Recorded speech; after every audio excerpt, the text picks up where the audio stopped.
It's Willie D, y'all, back with another episode of information and instructions to help you navigate through this wild, crazy, beautiful world. In the studio, Cartel Bo. What's going on, man? Hey, man, what's happening? Too much. I know. You getting it in, man. Yeah. I want to salute you for repping the North, Appreciate repping the South all over, but repping the North is important. Yeah, definitely. Yeah, the North raises, huh? Look, come on now. Yeah. Straight like that, man. Yeah, absolutely. Man, did you cut an ankle monitor off your leg? Yeah, I cut off my leg because the police tried to kill me. You did what? I cut off my leg because the police tried to kill me. Cut it off your leg? Yeah, the police battered around my door down with no warrant illegally. Christian Dortin with 11 other Caucasian officers, mainly, battered around my door down because I had a dirty U. You know, you go to court, when you get a dirty U, they revoke your bond, and you will whoop. So they ain't want to do it like that. He found out that I did it, so he called himself, finna come, go in the house because he thinking I live there. They all gonna beat me up, rough me up, then use what you call a pocket warrant, which is when you can call the judge and say, okay, we got him, issue the warrant. You know what I'm saying? Every officer with a long history, a long distance, they got a judge that can get the warrant for protect. It's easy. So they expected to have a pocket warrant. So when they did get me, it's like I was a warrant for my arrest. So they thought they was gonna find some dope or guns or drugs. Yeah. They ain't had nothing going on. You know what I'm saying? And at the time, I had 2 addresses. I wasn't even living there. But the thing is, they didn't even have a warrant.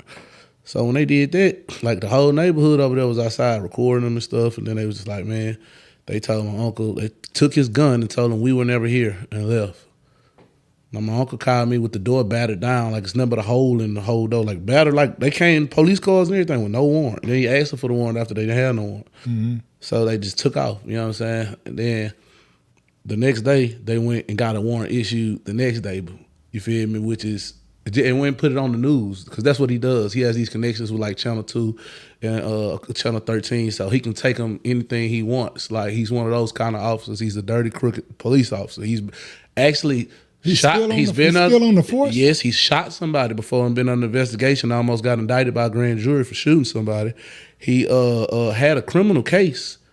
Christian Dortin had a criminal case. They took him to jail. He had to get out. What's his name again? Christian Dortin. Christian Dortin. That's his name. Yeah, that's his name. Christian Dortin. He's one of they trust me, they know he is. He the same year he had a criminal case and he was out on the streets with a badge. When they took him to jail for a criminal case, he got out, he was in the streets with his gun in his badge. You know what I'm saying? It gets to the point to where, man, it's sad. It's sad, bro. It's what really kind sad. Of case did he have?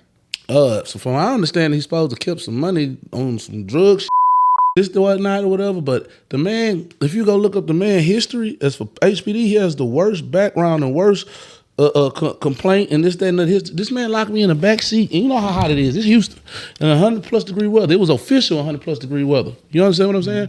And locked me in the back and turned the heat all the way up to full blast and opened the door. Oh, you a gang member? Oh, you ain't gonna say you a gang? Shut the door. Open the door. Oh, you? All right. Suffocating the out of. He's suffocating me. He's suffocating. I went to attorney affairs about it. You know what they said? They threw that shit to the side. Was like, she said, you lucky you didn't get shot. Well, we asked her. She said she didn't say it. She said we asked the third party, and they said they don't know because they didn't hear it. So this is all throughout. Like and this is, you know what I'm saying? After he did that, that's when he battled around the door down a couple weeks later and ran to my house illegally. You feel me? The address is still on my license to this day.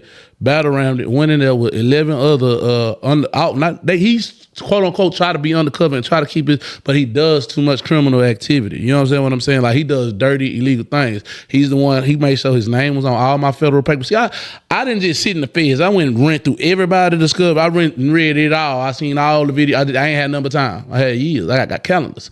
So I'm looking at the plays he played. He's the one that lied and said that the elementary school was open when we all know that school was destroyed by Hurricane Harvey because we had kids and nieces and nephews that went there. He's the one that, you know what I'm saying, that tried to say, man, the man is bad news. You understand what I'm saying? The man bad news. So, you know what I'm saying? He put dope on people, he put guns on people. Like, you don't understand? Like, he's this remember how big the serious of a case was when we caught that case for that Hoover video? Yeah. In federal court, it came to find out that 50% of the guns from that video were missing from the evidence room in HPD. And who do they 50%. Who do they attribute that to? They ain't gonna never attribute it to, but we know who it's attributed to. The man who leading the case.